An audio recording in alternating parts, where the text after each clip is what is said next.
Hello everyone. तो finally accidental love का season 3 आ चुका है।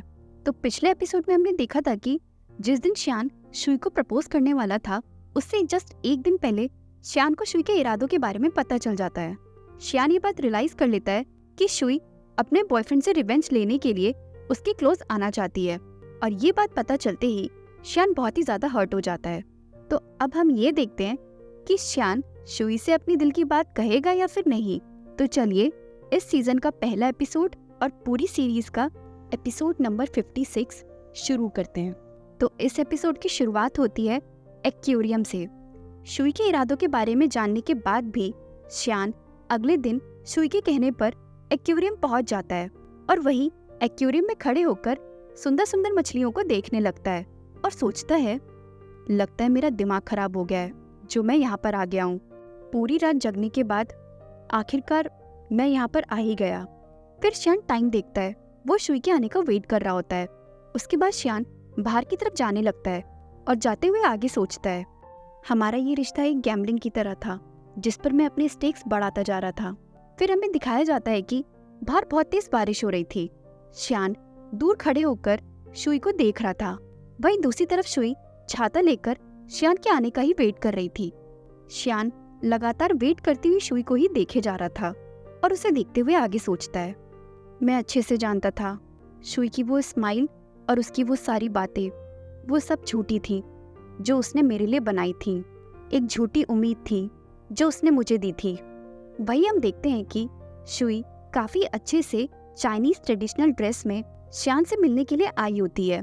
आज की इस मीटिंग को लेकर शुई बहुत ज्यादा एक्साइटेड थी, इसलिए वो श्यान को इम्प्रेस करने का एक भी मौका छोड़ना नहीं चाहती थी।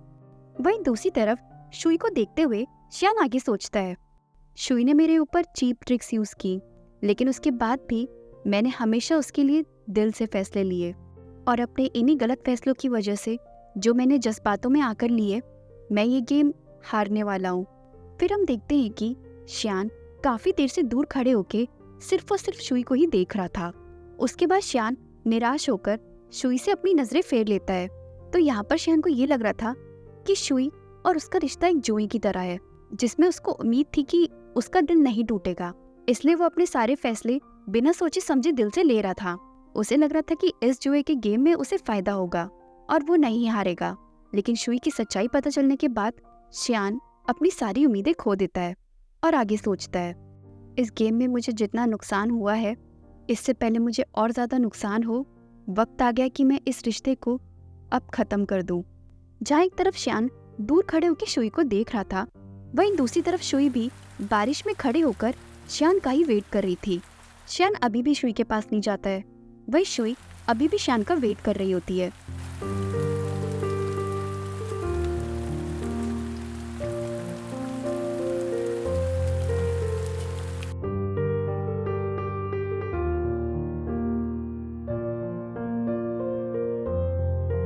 और इस तरह वेट करते करते काफी देर हो जाती है। श्यान अभी भी वहीं खड़े होकर शुई को ही देख रहा होता है और शुई वहीं पर खड़े होकर श्यान का इंतजार कर रही होती है। अब काफी देर हो चुकी थी, श्यान अभी भी शुई के पास नहीं जाता है। वहीं दूसरी तरफ शुई को अंदाजा भी नहीं था कि श्यान दूर खड़े होकर उसको देख रहा है। वो बेचारी बारिश में खड़े होकर अभी भी श्यान का वेट ही कर रही होती है। अपने लिए शुई को इस तरह वेट करता हुआ देखकर श्यान सोचता है, मेरे लिए इस तरह इंतजार करना यही उसकी पनिशमेंट है। लेकिन क्या इस पनिशमेंट का कोई मतलब भी है? क्या उसे कोई फर्क भी पड़ रहा होगा? क्या इस तरह इंतजार करना उसके लिए पनिशमेंट है या फिर मेरे लिए? काफी देर वेट करने के बाद आखिरकार शुई श्यान को कॉल कर ही देती है। श्यान कॉल रिसीव करता है। शुई बोली, क्या तुम आज मिलने नहीं आ पाओगे? फिर श्यान शुई को जवाब देते हुए बोलता है, क्यों? तुम चाहती हो कि मैं तुम्हारे पास आकर तुम्हारे इस नाटक का हिस्सा बनूं? तो आखिरकार श्यान अपने मन की बात शुई से बोल ही देता है। श्यान को इस वक्त काफी ज्यादा गुस्सा आ रहा था। फिर श्यान अपनी आंखें बंद कर लेता है और मन ही मन में सोचता है, ज़ेंग शुई, बस मुझे एक रीजन दे दो। मैं चाहता हूँ कि तुम अपने डिफेंस में कुछ बोलो। श्यान चाहता था कि शुई कुछ तो बोले, कुछ तो उसे रीजन दे कि आखिरकार उसने ऐसा किया क्यों। श्यान के मन में अभी भी कहीं ना कहीं उम्मीद थी कि शायद शुई उसे कोई ऐसा रीजन दे पाए जिसे सुनने के बाद वो उसे माफ कर दे और वो उसके पास वापस चला जाए। लेकिन तभी शुई का जवाब आता है, आई एम सॉरी। शुई के मुंह से सिर्फ सॉरी सुनकर श्यान हैरान रह जाता है। सॉरी के अलावा शुई श्यान से कुछ नहीं बोलती है। वो अपनी इस गलती के बारे में थोड़ा सा भी एक्सप्लेन नहीं करती है और ये बात सुनकर श्यान निराश हो जाता है। उसके बाद वो अपना कॉल कट करके वहाँ से जाने लगता है और जाते हुए सोचता है, मुझे लगता है कि मुझे अब जियांग सिटी वापस चले जाना चाहिए। Never mind. शुई के जवाब से निराश होकर श्यान वहाँ से चला जाता है। वहीं दूसरी तरफ श्यान का जवाब सुनकर और उसका फ़ोन कट होने के बाद शुई दंग रह जाती है। वहीं खड़ी खड़ी शुई सोचती है, एक्चुअली शुरुआत से ही मुझे इसका जवाब पता था, यही होगा। श्यान को सच्चाई पता चल चुकी है और अब वो कभी वापस नहीं आएगा। शुई निराश होते हुए आगे सोचती है, मुझे लगा था कि जब तक मैं इस झूठ को छिपा के रखूँगी तब तक ये झूठ एग्जिस्ट ही नहीं करेगा और ना ही ये हमें नुकसान पहुंचा पाएगा। लेकिन हम सच्चाई ज़्यादा दिनों तक छिपा नहीं सकते। जिस मोमेंट से मैंने श्यान को यूज़ करने का फ़ैसला लिया था, उसी मोमेंट से ये सीक्रेट मुझे कांटे की तरह चुभ रहा था, जिसका रिज़ल्ट मुझे पता था। मैं जानती थी कि इस सीक्रेट के बाहर आने के बाद हम दोनों कभी भी साथ नहीं हो पाएंगे और आखिरकार ये दिन तो कभी ना कभी आना ही था।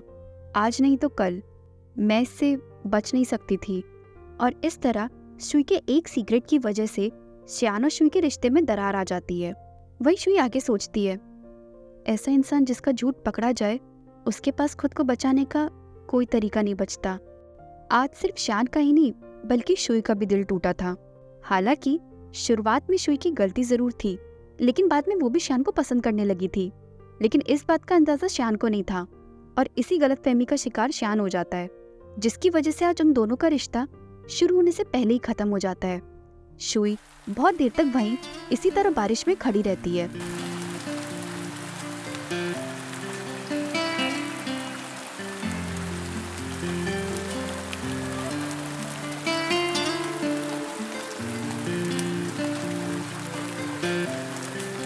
श्यान का वेट करते हुए इसे काफी ज्यादा देर हो चुकी थी।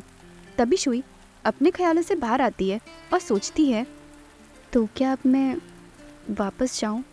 शुई वहाँ अकेले खड़ी ही होती है। तभी वहाँ से उसी एक्वेरियम के कुछ वर्कर गुजर रहे होते हैं। शुई को इस तरह वहाँ पर अकेला देखकर एक वर्कर बोला, प्रिटी लेडी, मैं देख रहा हूँ कि तुम काफ़ी देर से यहाँ अकेली खड़ी हो। क्या तुम किसी का वेट कर रही हो? हाँ, शुई बहुत ही धीरे से बोली। उस एक्वेरियम का स्टाफ मेंबर आगे बोला, आज के लिए ये पूरी जगह एक प्राइवेट इवेंट के लिए बुक हो चुकी है, इसलिए यहाँ पर कोई भी नहीं आने वाला है। दूसरा स्टाफ मेंबर बोला, वैसे बॉस तो जा चुके हैं, इसलिए मुझे लगता है अब सब कुछ ख़त्म हो चुका है। हम बस अंदर जाकर साफ़ सफाई शुरू ही करने वाले थे। पूरा एक्वेरियम फूलों से भरा हुआ है। मैं ही सोच रहा हूँ कि इतने सारे फूलों को साफ़ करने में हमें कितना सारा टाइम लगने वाला है। ये बात सुनकर शुई शॉक्ड रह जाती है और सोचती है, रिजर्व फ्लावर्स? तभी तुम शुई बोली, क्या मैं अंदर जाकर एक बार देख सकती हूँ? शुई को अंदर जाने की परमिशन मिल जाती है। उसके बाद शुई जैसी अंदर जाती है तभी वो देखती है कि पूरा एक्वेरियम रोजेस से सजा हुआ है।